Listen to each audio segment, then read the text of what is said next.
Welcome to one of the most hyped but divisive, brilliant but at the same time problematic phones the world has ever seen. We've literally just had the P30 Pro a few months ago, which had an incredible camera and an off-the-charts battery life, but now the Mate 30 Pro is Huawei's new kingpin, and let me tell you, it really is something. Huawei's Mate series has always been their plus-sized, maxed-out smartphone lineup for the pro user, and that has not changed here. Compared to the P30 Pro's 6.47-inch display, which was pretty good, the Mate comes with a 6.53-inch OLED Horizon display, or to put that another way, one massive curve. You've probably already seen the curved displays on Samsung phones. Well, this is another level. It almost bends 90 degrees around the sides, pretty reminiscent of Vivo's recent Next device, but there's a difference. Whilst Vivo's sides were completely for show, Huawei uses them. You can double tap and slide to adjust volume, or you can use it for a customizable shutter button in the camera. I didn't actually find accidental touches a problem either. It looks like the sides disable themselves depending on the situation.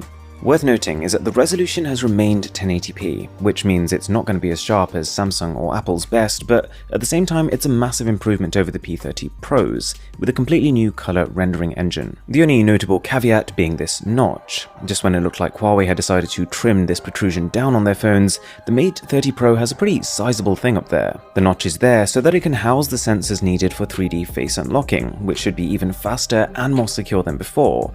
But I gotta say, on first impression, I don't love the asymmetry going on here. The fact that the sides are really slim is great, but then the bottom chin is one width and the top a completely different width. I'd almost rather just have a consistent border like the last phone. In contrast, I think the back looks pretty amazing. It's out there enough to feel next generation, but the way they've done it still feels somewhat familiar. In the hand, it's not entirely different to the P30 Pro, with familiar chamfers and curves, and the rounded corners do somewhat help with the grip.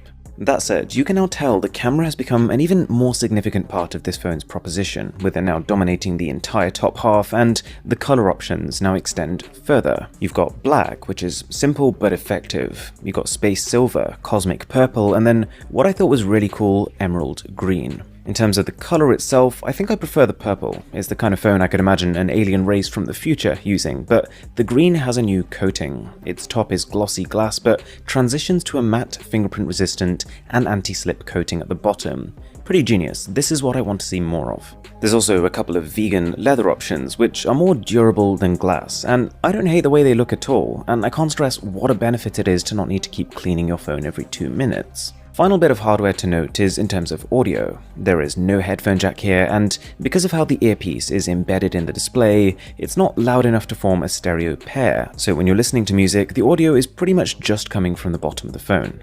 Now, aside from what I've just mentioned, there are 4 areas where the Mate is even better than the P30 Pro. Powerful reasons to want to go out and buy one, but also 2 serious caveats. In case there was any doubt at all, one of the most significant upgrades comes in the form of its cameras. Whilst it did have some notable weaknesses, the P30 Pro was already my favorite smartphone camera, and the Mate only extends this. The phone has a brand new 40-megapixel ultra-wide cinema camera, which is specialized for taking video, and in the admittedly limited environment I had to try it in, it looks like a leap above any other smartphone out there. You remember how Huawei completely changed the game with night mode photos on their P20 Pro? It kinda looks like they've just done the same thing for video here.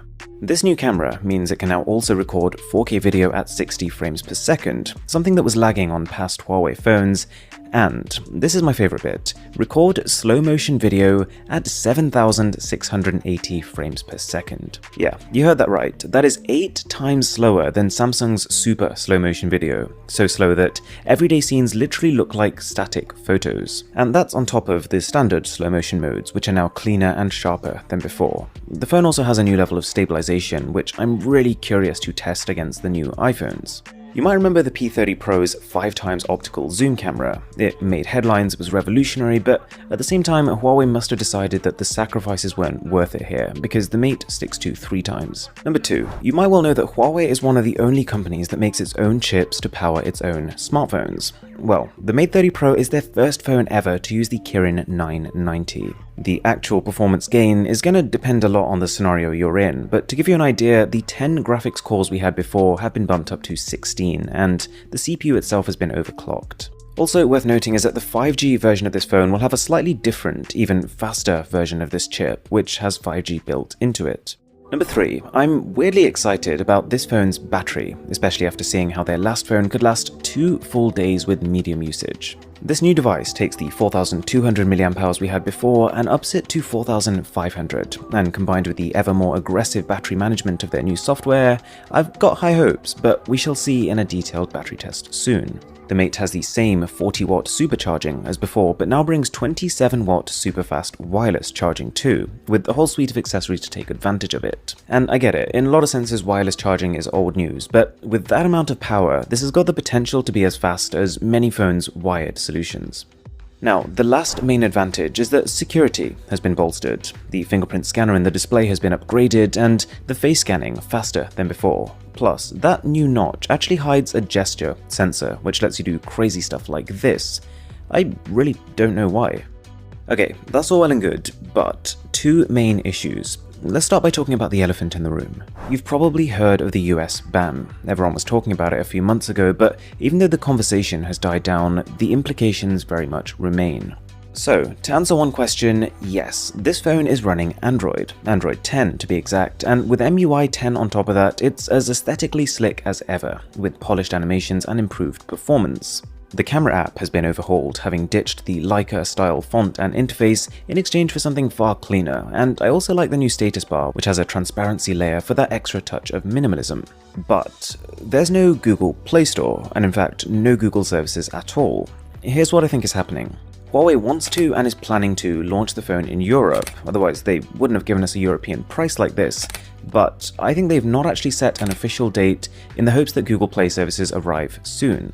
As a backup plan, in case those services don't arrive, Huawei talked about how they've invested $1 billion in incentivizing new developers to come on board into their own app gallery, which they may use as a complete alternative. Fingers crossed they get Google services back though, that would be better. Second thing is price. At €1099 for 8 gigs of RAM and 256 gigs of storage, wow is this expensive. But if it's any consolation, the storage can be expanded using the company's NM cards. So, in summary, there is so much to be excited about here. The fact that we've just had this brand new chipset, the fact that video quality has now been brought on to par with photo quality, the new battery and charging speeds, all so impressive, but all these improvements, all this exciting stuff, makes what's actually happened all the more disappointing. The US ban is real, it is here, the consequences are felt now. But the fact that Huawei is having this event in Europe, the fact that they're inviting global media,